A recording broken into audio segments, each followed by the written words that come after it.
Alors les amis, heureux de vous retrouver une fois de plus dans cette nouvelle capsule vidéo de mon parcours avec l'anglais, une rubrique au cours de laquelle j'ai donc décidé de démystifier l'anglais en partageant avec vous étape après étape comment est-ce que j'ai pu parler l'anglais dans un environnement francophone. Alors suite à la vidéo où j'ai parlé de ma première difficulté avec l'anglais, aujourd'hui je vais donc parler de la deuxième difficulté que j'ai eu à rencontrer ou encore que j'ai eu à faire face lors de mon apprentissage d'anglais. D'accord?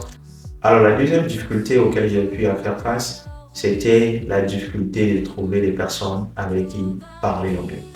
Alors, je vous assure que nous sommes dans un environnement francophone et c'est normal justement qu'on puisse rencontrer ces difficultés-là parce que naturellement, les gens autour de nous n'utilisent que le français au quotidien, d'accord?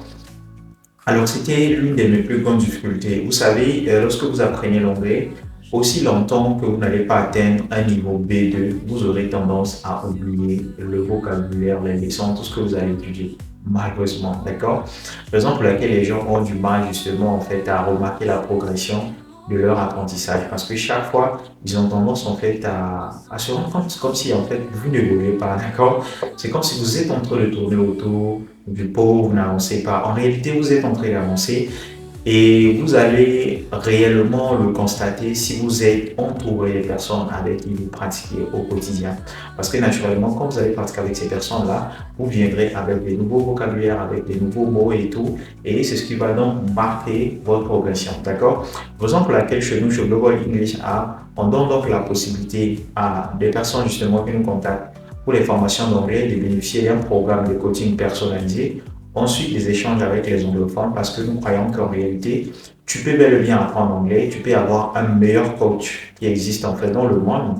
Mais si tu n'es pas entouré des personnes avec qui tu peux pratiquer l'anglais, je vous assure que vous n'allez pas parler l'anglais.